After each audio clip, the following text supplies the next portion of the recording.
The rain came down like it was trying to drown the world, hammering the tin roofs of Bell Hollow, a forgotten speck of a village tucked deep in the Louisiana wetlands.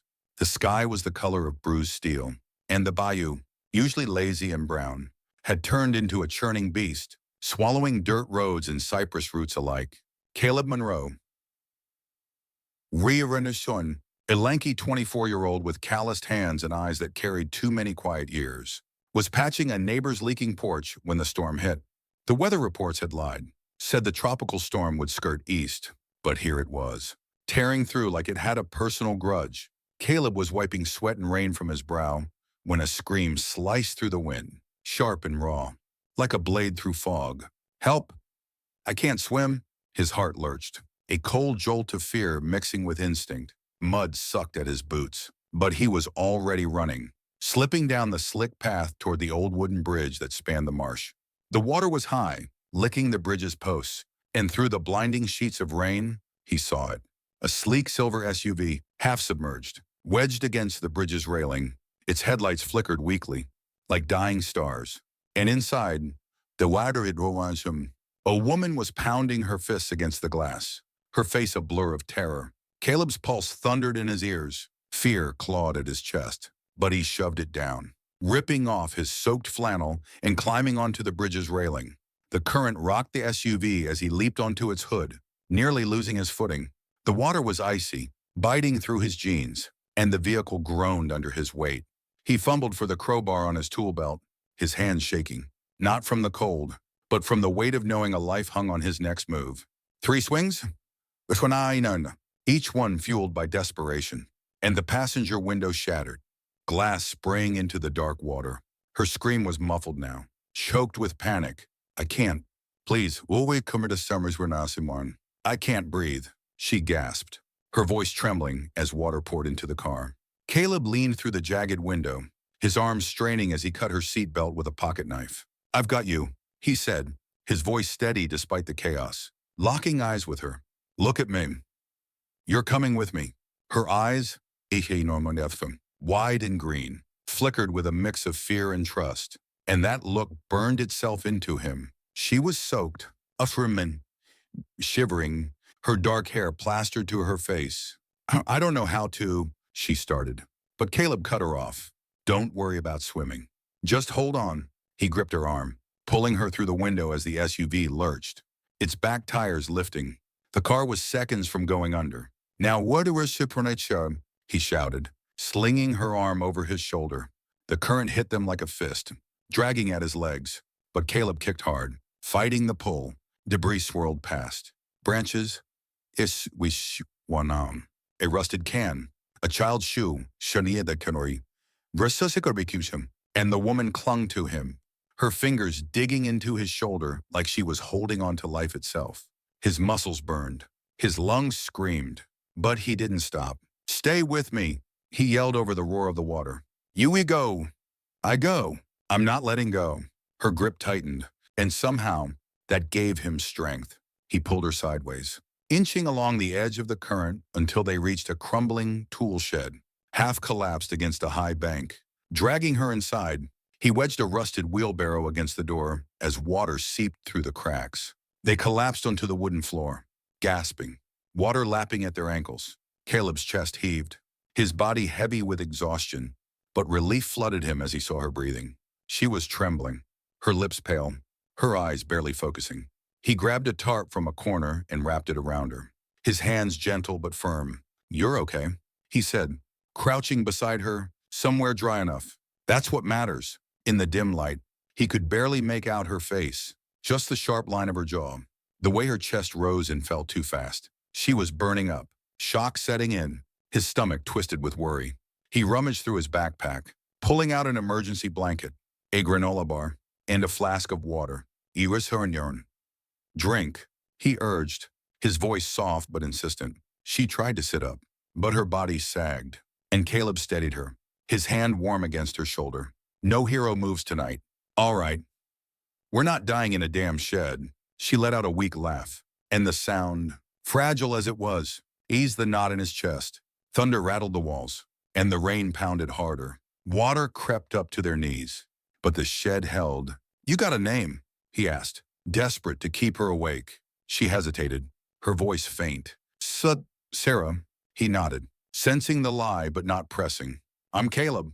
Her eyes flickered with something, gratitude, maybe, or something deeper. Well, thank you. Caleb Wenwarnuan, she whispered, and the way she said his name made his heart stutter. He sat beside her, checking her pulse, telling her stories to keep her conscious. About his grandpa who taught him to fish. About the time he got stuck in a tree chasing a stray cat. She laughed again, softer this time. And in that moment, the storm outside faded. She fell asleep near dawn, her hand resting in his, and Caleb didn't let go. He stayed awake, watching her breathe, a strange warmth blooming in his chest despite the cold. By morning, the rain slowed, and gray light seeped through the shed's warped boards. Sarah stirred, her breathing steady now, her forehead cooler. She looked at him, her green eyes clearer but guarded. I need to leave as soon as possible, she said, her voice raspy but firm. Caleb nodded, though a pang of disappointment hit him. Roads are still out, but rescue boats are coming. I'll get you out. She sat up, wincing, and he noticed a gash on her calf. Kneeling, he cleaned it with bottled water, his touch careful, almost tender. You do this a lot, she asked, a faint smile tugging at her lips. He shrugged, his cheeks warming. Out here, you learn to fix what's broken. People included. Her smile grew, and for a moment, they weren't strangers. A rescue boat arrived by noon, its motor humming through the mist. As the men in orange vests helped her aboard, Sarah paused, turning back to Caleb. You saved my life. Son, she said, her voice thick with emotion. He opened his mouth, but words failed him. She stepped closer, pressing a small silver token into his palm, etched with a wave and a crescent moon. This makes you unforgettable, she whispered, her eyes locking with his. Then she was gone, the boat pulling away, and Caleb stood alone, the token warm in his hand, his heart heavy with a loss he couldn't name. 2 years passed, and Bell Hollow rebuilt. The roads were repaved, the bridge reinforced, but Caleb carried that night like a bruise. He still lived in the same weathered house, caring for his grandpa, now frail and bedridden. He fixed pipes and mended fences for neighbors, his days steady but shadowed by the memory of Sarah and the token he kept in his pocket. One spring morning, the village library reopened, its shelves gleaming with new books. Caleb was there to drop off a borrowed manual when Miss Lila, the librarian who'd known him since he was a boy, waved him over. Caleb, you gotta see this. She led him to a display in the children's section, where a book sat on an easel. The Boy in the Flood. The cover showed a boy in waist-deep water, holding a lantern, a woman reaching for him. Caleb's breath caught. The boy was him. Same messy black hair, same faint scar on his cheek, same tired eyes. He opened the book, his hands trembling. The dedication read, To the one who saved me. You never asked my name, but you gave me yours. I never forgot. Harper, the story was theirs. Written for children but heavy with truth. A woman lost in a storm. A boy who pulled her from the water. A night that changed them both. Caleb sat, the book in his lap, his chest tight with awe and ache. Vivian Harper, The name meant nothing, but the token in his pocket burned. Weeks later, a sleek black SUV rolled into the village, its tires crunching on gravel.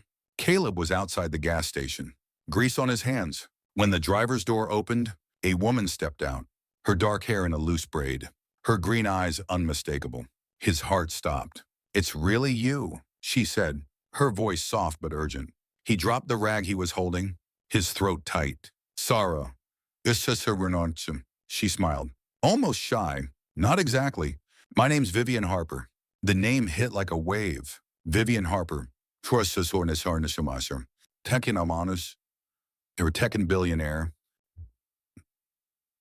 Philanthropist. The woman whose name graced libraries and relief funds. But to Caleb, she was the stranger he'd held through a flood. They sat on a bench under the station's awning, rain misting around them. I didn't think you'd remember me, she said, her voice tinged with vulnerability. How could I not? He replied, his eyes searching hers. She explained her return. A project to build resilience hubs in flood-prone areas. And she wanted Caleb to lead one in Bell Hollow, then join her team in New Orleans. You know survival better than anyone. Sir, she said, her eyes bright with conviction. Caleb hesitated, torn between his roots and the pull of her vision. But her passion, her belief in him, I won out. He agreed to try. In New Orleans, Caleb thrived. His knowledge of the land shaping the project. He and Vivian worked side by side, their bond growing in quiet moments. Shared coffee, late-night plans, her laughter at his stories. When you in Miami, Suriname, son. He felt alive, seen in a way he never had. But one night, a misfiled document shattered everything. It detailed a failed dam project tied to Vivian's foundation, one that caused deaths and displacement in a nearby village. Caleb's hands shook as he read her name on the report. Betrayal burned in his chest. He confronted her, the file clutched tightly. Is this real? Vivian's face paled as she scanned the paper. I've never seen this, she whispered, her voice breaking. She dug through records, uncovering that her former partner had forged reports, bypassing her. But Caleb's trust was fractured. You didn't know because you didn't care, he said, his voice raw with hurt. Her eyes flashed with pain. Don't you dare. I've fought for this, for people like you. But Caleb couldn't stay. You can matter without building empires, he said, his voice cracking. You just had to stay. He left that night, a note scrawled on the table. I can't build with someone I don't trust. I'm sorry. Back in Bell Hollow, Saris or West Suriname, Caleb buried himself in routine. But Vivian's absence ached. Then one evening, a package appeared on his porch. No napurdi situdi, just a leather-bound notebook. Inside was her handwriting.